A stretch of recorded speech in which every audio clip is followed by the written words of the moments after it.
night to Mr. Lewis while we wait on a caller. Go ahead, Mr. Lewis. Good night. Good to see you. Good night and wonderful night to the loyal opposition. Two chickens were very courageous and managed to jump ship and run. Yes.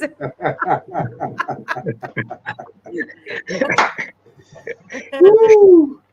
You Yeah. know, what is happening now? What is happening in government is not surprising to me at all because we would have talked about the bigotry, you know, the despotic behavior that we would have heard from our former leader, about this despotism that exists.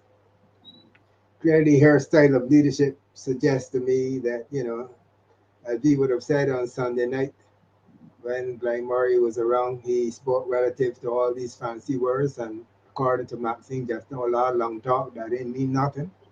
So we hear a lot of fancy words, about ideas, the ideas form a lot of fancy words, and at the end of the day, what? When I look at that picture that was presented where we saw the deputy prime minister, the minister, the representative for St. Joseph, I think, there, and two others. When you look at the body language of these individuals, just look at the body language. If you can bring that picture up and just look at the body language. What the body language say to me is not a happy camp. Yes. Something serious Dave is could going on. put up that picture for us, Yeah, Dave. And, just and I do have a caller, but yeah. I'll just go on for another minute and I bring the Mhm. caller in. Yeah. Just look at the body language. The body language says a whole lot. How could people be in such a happy camp and people have that kind of,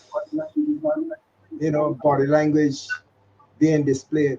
Something is seriously wrong, and it is clearly evident now that London Bridge is falling down. 236-7000. And we would like to hear from you. We've put this time together for you. Go Yes, ahead. Yes, this is a picture here. Go right. ahead, Mr. Lewis. When you do an analysis of that photo, right, to Hmm. begin with, apart from the representative for St. Joseph, he looks like that most of the time. So you need now, yes, he looks like that most of the time. Whenever you see him, let's look at the cheeks. The cheeks gives you the impression that he is smiling. So don't get fooled by that. So when you start doing analysis of the picture, because you're investigating now, you're just not listening to words. You're looking at the body language. And the body language here is key. And that body language clearly tells me that those folks are in trouble. In the country as it relates to the overdevelopment and where the prime minister is heading. Well, those are two chickens that had no fear. You Mm. know, those are two chickens that had no fear. And certainly these individuals, Senator Haynes and Cattle, those individuals are well versed. They are well trained. They're very objective. They can speak their minds because they have a conscience. Hmm. Individuals otherwise are towing the line. They are scared of the axe.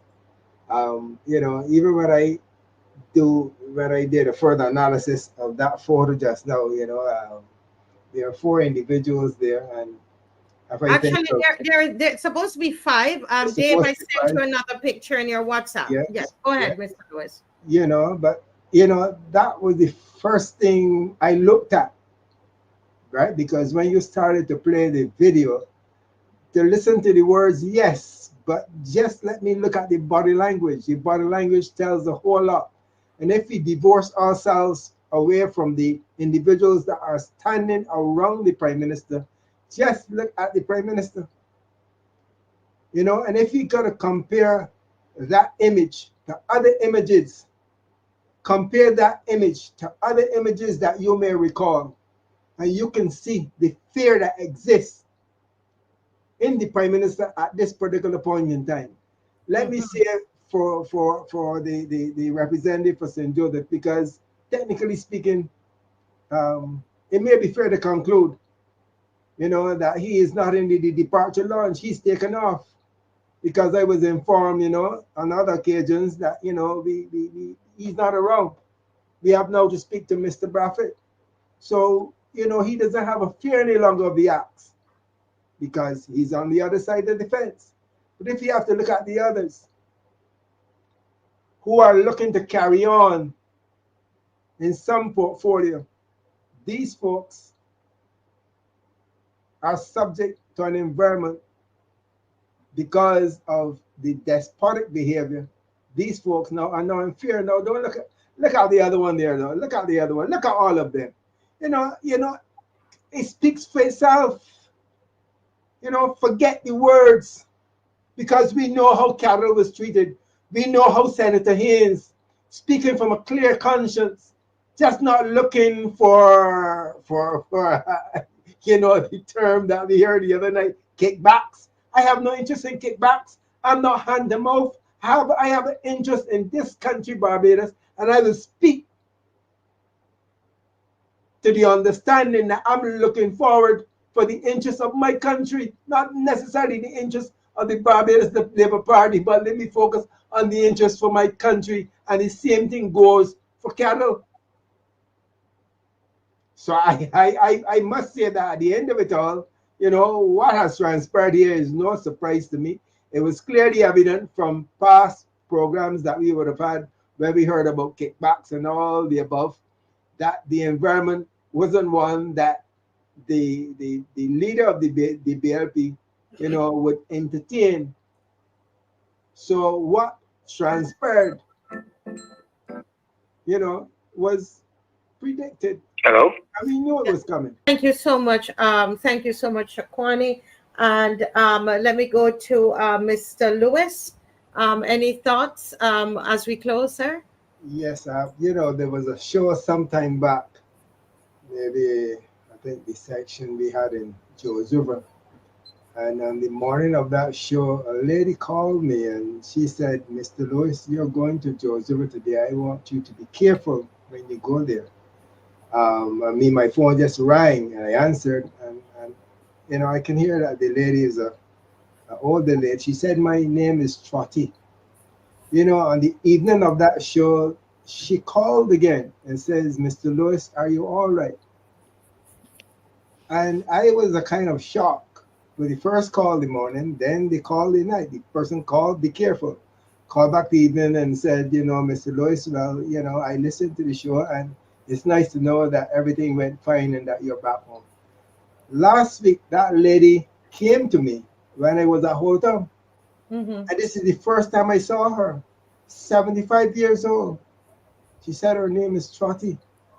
So when I listened to the 86-year-old tonight, knowing very well that there's a great sector of our society where wisdom prevails. Yes. Where wisdom prevails. It is a joy to know that. I mean, to some extent, I was concerned that here's a 75-year-old calling my house to question, Victor, be careful of this gentleman, and then to call back to find out if I'm okay, then to meet me before I got out of the vehicle. Good on Sunday, this lady came and hugged me. This is the person, Trotty, 75 years old. And to listen to the 86-year-old saying that there's something in cattle, that he saw it. I would like to think that there will be a challenge sometime along the road between Chad Blackman and cattle as far as their intellectual potential is concerned and where they are focusing. But wisdom will prevail. The law long talk is coming to an end.